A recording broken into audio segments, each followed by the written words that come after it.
look after the trust account.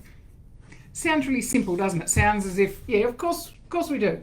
Now, a couple of different angles here. If you're the licensee in charge and you might not be the best person and have the greatest understanding of financial management, a couple of comments there. One, get some training and make sure that it is a skill set that you have, because you are running a business. And really, you need to know what's going on. Secondly, you need to have that ability to check what is going on. I guess we hear a lot of the negative scenarios that happen in our industry, and you listen to some of these stories, and sometimes it's the licensee in charge who has stolen money from the trust account, and yes, that happens. But if you're a licensee in charge and you have a property manager, quite frequently it's the property manager who has access to the trust account, who is processing payments, preparing payments for the licensee in charge to authorise for the end of the month or mid-month or whenever the disbursements are being made. What has been happening for many years, but certainly we've heard some dreadful stories about it, is that the agent has been taking money out of the trust account at some point during the month and putting it back in before the licensee in charge signs off on it at the end of the month. Kind of not legal. So it is about using the money. Yes, it's still there at the end of the month. Yes, it has been used for something something different from what its intended purpose was. Remembering that trust account money is third-party money. It does not belong to the agency, does not belong to the licensee, does not belong to any staff member that is employed at that agency. So that being said, we know the legalities and the moralities around all of that.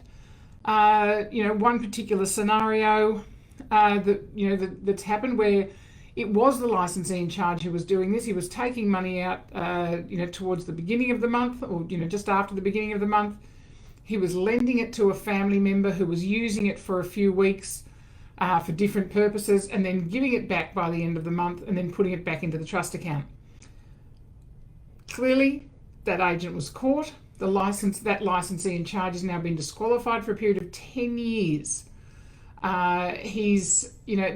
He's been also disqualified from the direction, management or conduct of a business as a licensee for those 10 years. It went to court, and at the end of last year, this particular agent was sentenced to a 2-year intensive corrections order. That doesn't sound particularly positive, with an aggregate term of imprisonment of 10 months to be served by way of a home detention, plus 120 hours of community service to be completed. So a fairly, hefty sort of outcome there for that agent. And of course, the justification from that agent was, well, I wasn't stealing the money, I was putting it back, I wasn't doing anything wrong with it. Yes, he was.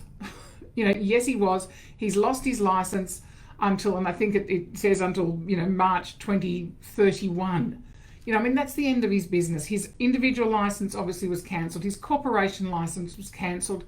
And my understanding is that, his family life has had a bit of a cancel stamp put across it as well in terms of his relationships. So, for the sake of some monetary gain, and it wasn't necessarily, from my understanding, for himself, it was for another person, but he was still taking that money out. So there must have been some gain there when you think about it, whether it was a relationship gain or whatever the gain was there. It was the wrong thing to do. It is not money. So that was the licensee, but it's also happening in situations where it's not the licensee. If you're a licensee, you need to monitor these. There needs to be more than just a once a month check on your trust account. Many people actually reconcile their trust accounts daily. If you are the licensee in charge, you need to be on top of this. So guys, if you're not on top of it, you need to get some training about it. Clearly talk to us. If you are on top of how your trust account operates, then make sure that you are doing more than just the one check a month. You might think, okay, I go in, I check this, I check this, I check this. You know, you might have a full-on checklist that you do at the end of the month. It needs more than that. So guys, make sure that when other people are having access into your trust account, that there are some really good checks and balances around that. Not the most positive topic to talk about, but it's certainly something that affects agencies in all states of Australia. But you know, that was a New South Wales case that I just referred to. So guys, make sure that you're compliant. You need to get paid. You need to stay in business. And as I always say, doesn't matter whether you own the business or whether you are working in a business, your business is going to work every day and doing your job. And if you are not doing it compliantly, somewhere down the track, that's going to hit you from a financial point of view and from a non-compliance point of view. So look after your compliance and then get out there and do your business with your clients. So, you know, it's the double-edged side of what you have to do. Be compliant, but also go out and be actively listing, selling and buying properties on behalf of your clients.